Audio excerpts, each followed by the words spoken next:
신태용 감독 경질 소식이 한국은 물론 동남아시아 축구계에 적지 않은 충격을 안긴 가운데 동남아의 월드컵이라 불리는 미시비시컵에서 2무 2패 성적을 거둔 또 한 명의 한국인 감독이 있습니다. 2승 2무도 아닌 2무 2패라니. 사실 잘했다고 말하기에는 조금 어려운 성적이지 않나 싶은데요. 그런데 마지막 경기가 끝난 후 해당 국가의 축구협회 관계자들이 기쁨에 들뜬 나머지 경기장으로 달려나와 감독을 끌어안았고 눈물까지 흘리는 이들마저 있었다고 합니다. 자세한 사정을 듣고 나니 축구협회의 이런 반응에는 마땅한 이유가 있었습니다. 한 나라를 대표하는 국가대표팀이지만 선수들의 본업이 따로 있을 정도로 지원도 체계도 거의 없다시피 한 나라였기 때문인데요. 본업이 택시기사인 선수, 식당에서 아르바이트를 하는 선수들을 데리고 이 한국인 감독이 다른 팀도 아닌 신태용 감독이 지휘하는 인도네시아, 그리고 다크호스로 떠오른 필리핀과 비긴 기적을 만들어냈기 때문입니다. 오늘의 주인공, 라오스 축구 대표팀의 사령탑을 맡고 있는 하혁준 감독입니다. 현재 라오스는 피파 랭킹 순위 186위로 신태용 감독의 부임 전, 그러니까 5년 전의 인도네시아의 순위와 비슷한 상황입니다. 동남아에서도 최악체에 속할 뿐더러 축구협회 지원 역시 미미하기 짝이 없죠. 일례로 라오스 국가대표팀에 소속돼 있는 토니 웬파세우 선수는 생계를 유지하기 위해 경기와 훈련이 없을 때에는 식당에서 아르바이트를 하고 등번호 10번 파타나 폼마템 선수는 택시기사가 본업이라고 합니다. 대표팀에 소속된 선수 대부분이 그렇다고 하는데요. 라오스에 축구리그가 있긴 하지만 선수로서 벌 수 있는 수입이 20만원 남짓이다 보니 이처럼 선수들 대부분이 투잡을 뛰고 있다고 하죠. 선수들을 처음 만나 훈련하던 날 하혁준 감독은 속으로 한숨을 쉴 수밖에 없었다고 합니다. 포메이션에 대한 이해가 아예 없을 뿐만 아니라 헤더 연습도 한 적 없는 선수들을 데리고 전술은커녕 기본부터 가르쳐야 했기 때문이죠. 당연하게도 선수들의 체력은 물론이고 멘탈도 엉망이었다고 하고요. 선수 대부분이 피파 랭킹 최하위라는 이유로 주눅이 들어있는 것은 물론 국제 경기에서 상대팀에게 득점을 허용하거나 질책을 들었을 때 아예 의욕을 잃어버리는 등 문제점이 한두 가지가 아니었다고 하는데요. 하 감독은 아예 기본기부터 쌓기로 결심했다고 합니다.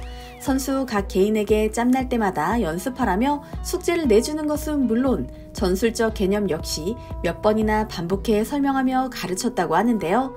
선수들의 마음을 얻는 일도 게을리하지 않았다고 합니다.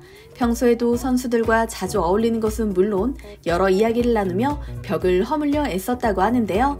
외국인 감독이라는 이유로 꺼려하던 라오스 선수들이 하 감독에게 마음을 열게 된 계기가 있었다고 합니다. 태국의 무앙통 유나이티드 팀과 연습 경기를 할 당시의 일이었다고 하는데요. 라오스 대표팀과 비교조차 할 수 없는 규모의 팀이다 보니 태국 선수들이 경기 내내 대놓고 무시하고 반칙을 하는데도 라오스 선수들은 아무 말도 하지 못하고 당하기만 했다고 합니다. 보다 못한 하 감독이 경기를 중단시켰고 심판과 상대팀 감독에게 강력하게 항의했다고 하는데요. 선수들을 보호하기 위해 화를 내고 싸우는 감독의 모습을 본 라오스 선수들이 깨달은 바가 컸는지 그 후로 점점 달라진 모습을 보였다고 하죠. 너무나 착하게만 경기하던 선수들에게도 점점 승부욕이 생겼고 하혁준 감독에게 속내를 털어놓고 의지하기 시작했다고 하는데요. 이뿐만이 아니었습니다. 그동안 라오스 대표팀 선수들에게는 운동선수에게 제공되는 식단이라고 보기에는 어려운 형편없는 식사가 제공되고 있었다고 합니다. 일본 하혁준 감독은 협회를 찾아가 무리한 요구를 하려는 게 아니다. 하루 종일 훈련하는 선수들에게 적어도 밥이라도 제대로 줘야 하는 거 아니냐며 항의했다고 하는데요. 다행히 하 감독의 요구가 받아들여졌고 선수들은 전과 비교도 할 수 없을 정도로 양질의 식단을 제공받을 수 있게 되었다고 하죠. 세상 만사 마음먹기에 달려있다는 말처럼 하 감독이 불러일으킨 변화는 경기 결과에도 점점 영향을 미쳤습니다. 라오스 대표팀의 변화는 작년 11월부터 보이기 시작했습니다. 동남아 최강자로 손꼽히는 태국과의 경기에서 1대1 무승부를 기록했기 때문이죠. 당시 5-4-1 포메이션으로 단단한 수비력을 보여준 라오스는 마지막 순간에 역습을 해 골을 기록했는데요. 미시비시컵에서 경기만 해도 그랬습니다. 라오스는 동남아의 강호로 떠오른 인도네시아, 이번 대회에서 좋은 성적을 냈던 필리핀에 비겼고 김상식 감독이 지휘하고 있는 베트남 미얀마에게는 패했는데요. 당시 인도네시아 대표팀 선수들이 경험이 많지 않은 젊은 선수들로 구성돼 있었다고 해도 동남아 축구 팬들, 특히 인도네시아와 라오스 축구 팬들에게는 큰 충격으로 다가온 경기 결과였습니다. 피파 랭킹 하위권이자 최악체로 손꼽히는 라오스에게 인도네시아가 3대3으로 비겼으니까요. 심지어 인도네시아 언론조차 라오스 대표팀을 일컬어 삼류팀 삼류 감독에게 졌다면서 하혁준, 신태용 감독을 동시에 깎아내린 계기가 되기도 했는데요. 하혁준 감독은 이러한 인도네시아의 질 낮은 발언에도 호탕하게 웃으며 이렇게 반응했다고 합니다. 제가 아직 삼류인가 봅니다. 더 잘해서 인도네시아를 비롯한 다른 나라에게 승리해 유명해져야겠어요 라고 말이죠. 또한 변화는 이제 시작일 뿐이라고 덧붙였는데요. 그가 감독으로 부임한 지 단 4개월 만에 이런 기적을 만들어냈기에 앞으로가 더 기대되는 것이 사실입니다. 현재 라오스의 1차적인 목표는 올해 12월 태국에서 개최되는 SEA 게임 결승 진출.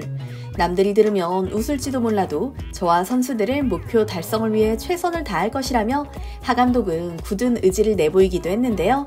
하혁준 감독의 야심이 허무맹랑한 소리로 들리지 않는 건 지난 수년간 동남아 국가에서 한국인 지도자들이 보여준 성과와 변화 때문일 겁니다.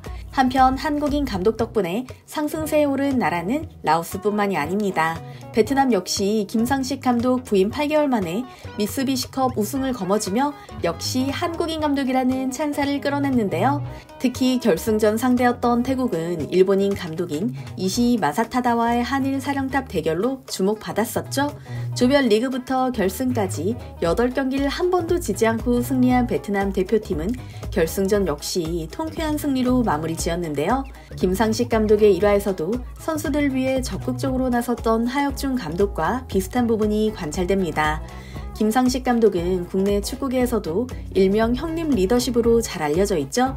선수들 한 명 한 명을 가족처럼 챙길 뿐만 아니라 경기에서 석연치 않은 판정이 나올 때마다 불같이 화를 내는 모습을 보였기 때문인데요. 자상한 아빠 같았던 파파 리더십의 박항서 감독과 닮은 부분이 많다는 평이 이어지고 있습니다. 실제로 동남아 국가 여러 곳에서 일본과 유럽 등 다양한 국적의 외국인 감독들이 사령탑을 맡고 있지만 유독 한국인 감독의 지도력이 우수하다는 평가를 받는 이유는 이처럼 선수들 개개인까지 끌어안는 한국인 특유의 정과 리더십 덕분이 아니지 않나 싶은데요.